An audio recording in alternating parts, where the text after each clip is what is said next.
साथियों, हमारा आंध्र प्रदेश संभावनाओं का और अवसरों का,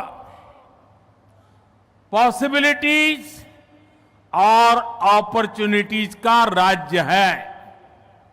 जब आंध्र की ये पॉसिबिलिटीज साकार होगी तो आंध्र भी विकसित बनेगा और तभी भारत भी विकसित राष्ट्र बनेगा। इसलिए आंध्र का विकास ये हमारा विजन है।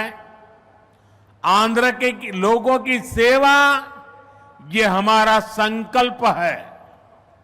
మిత్రులారా, మన ఆంధ్రప్రదేశ్ సాధ్యతలు మరియు అవకాశాలు కలిగి ఉన్న రాష్ట్రం.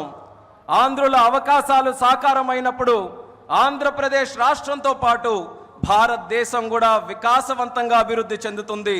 అందుకనే ఆంధ్రప్రదేశ్ రాష్ట్రం తాలూకా అభివృద్ధి మా విజన్, ఆంధ్ర ప్రజల సేవే మా సంకల్పం.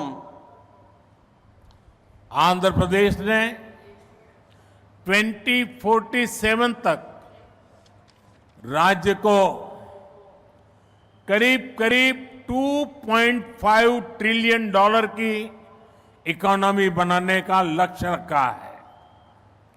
इस विजन को साकार करने के लिए चंद्रबाबू गारू की सरकार ने स्वर्ण आंध्र एट 2047 की पहल की है। इसमें केंद्र की एनडीए सरकार भी आंध्र प्रदेश के हर लक्ष्य के साथ कंधे से कंधा मिलाकर चल रही है। इसलिए केंद्र सरकार लाखों करोड़ की योजनाओं में आंध्र को विशेष प्राथमिकता दे रही है।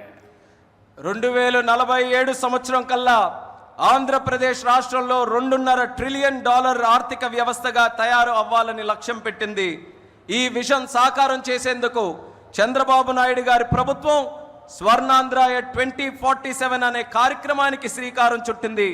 ఈ లక్ష్యాన్ని చేరుకోవడానికి కేంద్రంలో ఉన్న ఎన్డీఏ ప్రభుత్వం ఆంధ్రప్రదేశ్ రాష్ట్రంతో పాటు భుజంతో భుజం తోడై ముందుకు నడుస్తుంది. అందుకే లక్షల కోట్ల పథకాలతో కేంద్ర ప్రభుత్వం ఆంధ్రపై ప్రత్యేక దృష్టి సారించి ప్రాధాన్యత కూడా ఇస్తుంది. 2023 में नेशनल ग्रीन हाइड्रोजन मिशन की शुरुआत की थी। हमारा लक्ष्य है 2030 तक 5 million metric tons green hydrogen का प्रोडक्शन। इसके लिए शुरुआती चरण में 2 ग्रीन हाइड्रोजन हब स्थापित होंगे, जिनमें से एक हमारा विशाखापट्टनम है। దేశంలో 2023లో నేషనల్ గ్రీన్ హైడ్రోజన్ మిషన్ను మనం ప్రారంభించడం జరిగింది. మా లక్ష్యం 2030 నాటికి 5 మిలియన్ మెట్రిక్ టన్నుల గ్రీన్ హైడ్రోజన్ని మన దేశంలో ఉత్పత్తి చేయాలి. దీనికోసం ప్రారంభ దశలోనే 2 గ్రీన్ హైడ్రోజన్ ల్యాబ్ని మనం ఏర్పాటు చేయబోతున్నాం. అందులో ఒకటి మన విశాఖపట్నం నగరం అని తెలియజేస్తున్నాను. भविष्य में विशाखापट्टनम दुनिया के उन गिने चुने शहरों में होगा जहां इतने बड़े स्केल पर ग्रीन हाइड्रोजन प्रोडक्शन की फैसिलिटी होगी। इस ग्रीन हाइड्रोजन हब से अनेक जॉब अपॉर्चुनिटीज तैयार होगी। साथ ही आंध्र प्रदेश में मैन्युफैक्चरिंग इकोसिस्टम भी डेवलप होगा। साथियों, आज मुझे नक्कापल्ली में बल्क ड्रग पार्क प्रोजेक्ट का शिलान्यास करने का अवसर भी मिला है। आंध्र प्रदेश देश के उन 3 राज्यों में से एक है जहां इस तरह के पार्क की स्थापना की जा रही है। इस पार्क में मैन्युफैक्चरिंग और रिसर्च के लिए बेहतरीन इंफ्रास्ट्रक्चर तैयार किया जाएगा।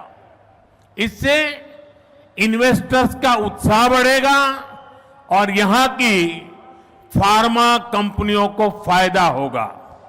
భవిష్యత్తులో పెద్ద ఎత్తున గ్రీన్ హైడ్రోజన్ ఉత్పత్తి చేసే నగరాలలో ఒకటిగా మన విశాఖపట్నం ఉండబోతుంది. ఈ గ్రీన్ హైడ్రోజన్ హబ్ ద్వారా అనేక ఉద్యోగ అవకాశాలు సృష్టించబడతాయి. దీంతో ఆంధ్రప్రదేశ్లో మ్యానుఫ్యాక్చరింగ్ వ్యవస్థ కూడా అభివృద్ధి చెందబోతుంది. మిత్రులారా, ఈరోజు అనకాపల్లి పార్లమెంటులో ఉండే నక్కపల్లిలో బల్క్ డ్రగ్ పార్క్కు కూడా శంకుస్థాపన చేసే అవకాశం నాకు కలిగింది. దేశంలో 3 రాష్ట్రాలలో ఈ తరహాలో పార్కులు ఏర్పాటు చేయబడుతున్నాయి. అందులో ఆంధ్రప్రదేశ్ ఉండడం నాకు చాలా ఆనందంగా ఉంది. ఈ పార్కులో మ్యానుఫ్యాక్చరింగ్ మరియు పరిశోధన కోసం అద్భుతమైన మౌలిక సదుపాయాలు ఏర్పాటు చేయడం జరుగుతుంది. దీనివల్ల పెట్టుబడిదారుల్లో ఆసక్తి పెరుగుతుంది మరియు ఫార్మాసిటీ కంపెనీలకి కూడా చాలా ఉపయోగపడుతుందని తెలియజేస్తున్నాను. साथियों,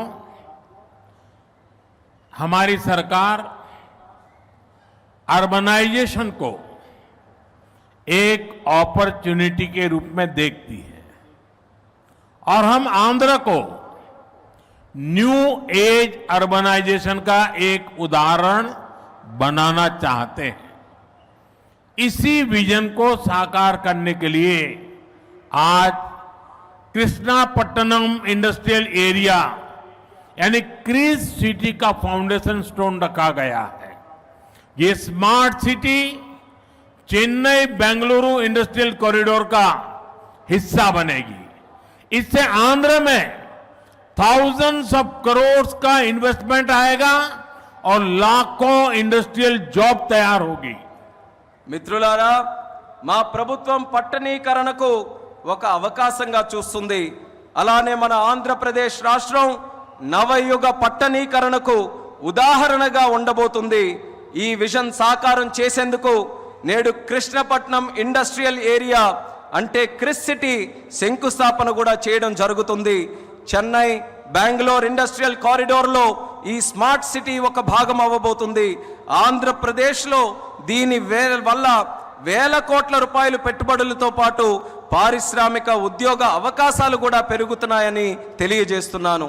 साथियों, आज नए विशाखापट्टनम शहर में साउथ कोस्ट रेलवे जोन मुख्यालय की भी फाउंडेशन रखी जा रही है. आंध्र प्रदेश के विकास के लिहाज से ये बहुत इंपॉर्टेंट है. लंबे समय से एक अलग रेलवे जोन की मांग हो रही थी. आज ये स्वप्न साकार हो रहा है.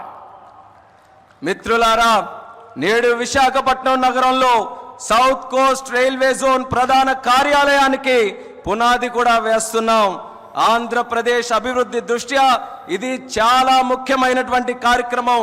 ప్రత్యేక రైల్వే జోన్ కావాలన్న డిమాండ్ చాలా కాలంగా ఉంది. అటువంటి ఈ కళ, ఈ చిరకాల కోరిక ఈ రోజు నెరవేరబోతుందని తెలియజేసుకుంటున్నాను. साउथ कोस्ट रेलवे जोन का मुख्यालय बनने के बाद इस पूरे क्षेत्र में कृषि और व्यापार से जुड़ी एक्टिविटीज का विस्तार होगा. इसके अलावा टूरिज्म क्षेत्र और लोकल इकोनॉमी को भी प्रगति के नए अवसर मिलेंगे.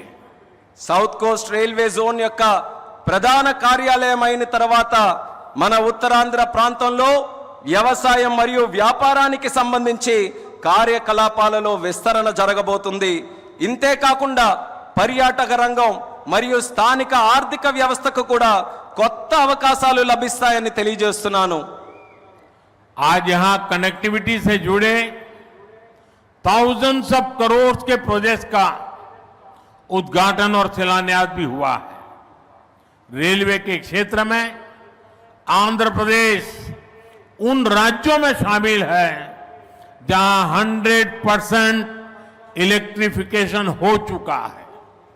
आंध्र प्रदेश के 70 से ज्यादा रेलवे स्टेशनों को अमृत भारत स्टेशन योजना के तहत डेवलप किया जा रहा है. आंध्र प्रदेश के लोगों की ईज ऑफ ट्रेवल के लिए 7 वंदे भारत ट्रेनें और अमृत भारत ट्रेन भी चलाई जा रही है। నేడు కనెక్టివిటీకి సంబంధించి వేల కోట్ల విలువైన ప్రాజెక్టులు ఇక్కడ ప్రారంభోత్సవం మరియు శంకుస్థాపన జరుగుతుంది. రైల్వే రంగంలో ఆంధ్రప్రదేశ్లో నేడు 100% విద్యుతీకరణ జరిగింది. ఆంధ్రప్రదేశ్లోని 70కి పైగా రైల్వే స్టేషన్లు అమృత్ భారత్ స్టేషన్ల కింద అభివృద్ధి చేయబడుతున్నాయి. ఆంధ్రప్రదేశ్ ప్రజల ప్రయాణ సౌలభ్యం కోసం 7 వందే భారత్ రైళ్లు అలాగే అమృత్ భారత్ ట్రైన్లు కూడా నడిపిస్తున్నామని తెలియజేస్తున్నాను. आंध्र में ये infrastructure revolution, better connectivity, better सुविधाएं, इनसे पूरे प्रदेश का लैंडस्केप बदलेगा. इससे ईज ऑफ लिविंग और ईज ऑफ डूइंग बिजनेस बढ़ेगा. यही विकास आंध्र की करीब $2.5 ट्रिलियन इकोनॉमी का आधार बनेगा. साथियों, विशाखापट्टनम और आंध्र प्रदेश के कोस्ट सैकड़ों वर्षों से भारत के ट्रेड का गेटवे रहे हैं. आज भी विशाखापट्टनम का उतना ही महत्व है. हम समुद्र से जुड़ी अपॉर्चुनिटी के पूरे इस्तेमाल के लिए ब्लू इकोनॉमी को मिशन मोड में बढ़ावा दे रहे हैं. इसके लिए विशाखापट्टनम फिशिंग हार्बर को और आधुनिक बनाया जा रहा है. మిత్రులారా, ఆంధ్రాలో ఈ మౌలిక సదుపాయాల విప్లవంతో పాటు మెరుగైన కనెక్టివిటీ, మెరుగైన సౌకర్యాల వల్ల ఆంధ్రప్రదేశ్ రాష్ట్రం ముఖ చిత్రం కూడా మారబోతుంది. దీనివల్ల జీవన సౌలభ్యం, వ్యాపార సౌలభ్యం కూడా పెరగబోతుంది. ఇది ఆంధ్ర యొక్క దాదాపు $2.5 ట్రిలియన్ ఆర్థిక వ్యవస్థకు పునాది కాబోతుంది. మిత్రులారా, విశాఖపట్నం మరియు ఆంధ్రప్రదేశ్లో ఉన్నటువంటి తీర ప్రాంతాలు వందల సంవత్సరాలుగా భారతీయ వాణిజ్యంలో పాలు పంచుకున్నాయి. నేటికి విశాఖపట్నానికి అదే ప్రాముఖ్యత ఉందని కూడా తెలియజేస్తున్నాను. సముద్ర సంబంధిత అవకాశాలు పూర్తిగా వినియోగించుకోవడానికి బ్లూ ఎకానమీని మిషన్ మోడ్లో ముందుకు నడిపించబోతున్నాం. ఇందుకోసం విశాఖపట్నంలో ఉన్నటువంటి షిప్పింగ్ హార్బర్ని కూడా మరింత ఆధునీకరిస్తబోతున్నామని ఈ సందర్భంగా తెలియజేస్తున్నాను. आंध्र के हमारे फिशरीज से जुड़े भाई बहनों की इनकम और बिजनेस बढ़े, हम इस दिशा में पूरी संवेदनशीलता से काम कर रहे हैं. हमने फिशरमैन को किसान क्रेडिट कार्ड जैसी सुविधाएं उपलब्ध कराई है. हम समुद्र में सुरक्षा के लिए भी अहम कदम उठा रहे हैं. साथियों, हमारा प्रयास है कि देश के हर सेक्टर में inclusive and all round development होना चाहिए ताकि विकास का फायदा हर वर्ग को मिले. इसके लिए एनडीए सरकार समृद्ध और आधुनिक आंध्र प्रदेश के निर्माण के लिए प्रतिबद्ध है. आज जिन प्रोजेक्ट का शुभारंभ हो रहा है उससे आंध्र के लोगों की समृद्धि सुनिश्चित होगी. मैं एक बार फिर इन प्रोजेक्ट के लिए आप सभी को बहुत बहुत बधाई देता हूं.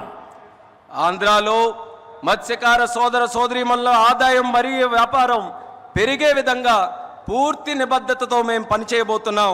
దీనికోసం మత్స్యకారులకి కిసాన్ క్రెడిట్ కార్డు వంటి సౌకర్యాలు కూడా కల్పించాం. సముద్రంలో భద్రత కోసం ముఖ్యమైనటువంటి చర్యలు కూడా తీసుకోబోతున్నాం. మిత్రులారా, దేశంలోని ప్రగతి రంగంలో అందరినీ కలుపుకొని పోవడమే మా తాలూకా ప్రయత్నం. అభివృద్ధి జరగాలి, తద్వారా ప్రతి వర్గానికి అభివృద్ధి తాలూకా ఫలాలు అందాలి. ఇదే మా సంకల్పం. ఇందుకోసం ఎన్డీఏ ప్రభుత్వం సుసంపన్నమైన ఆధునిక ఆంధ్రప్రదేశ్ను సృష్టించబడ్డానికి కట్టుబడి ఉందని కూడా తెలియజేస్తున్నాను. నేడు ప్రారంభించే ప్రాజెక్టులు ఆంధ్ర ప్రజల భవిష్యత్తుకు మరియు వారి శ్రేయస్సుకు మేలు చేయబోతున్నాయి. ఈ ప్రాజెక్టుల కోసం మీ అందరికీ కూడా మరొక్కసారి నా హృదయపూర్వక అభినందనలు తెలియజేసుకుంటున్నాను. ధన్యవాదాలు. आप सबका बहुत बहुत धन्यवाद. అందరికీ కూడా మరొక్కసారి నా హృదయపూర్వక ధన్యవాదాలు. Get your personal loan today through BSK Associates. వీక్షకులకు ధన్యవాదాలు.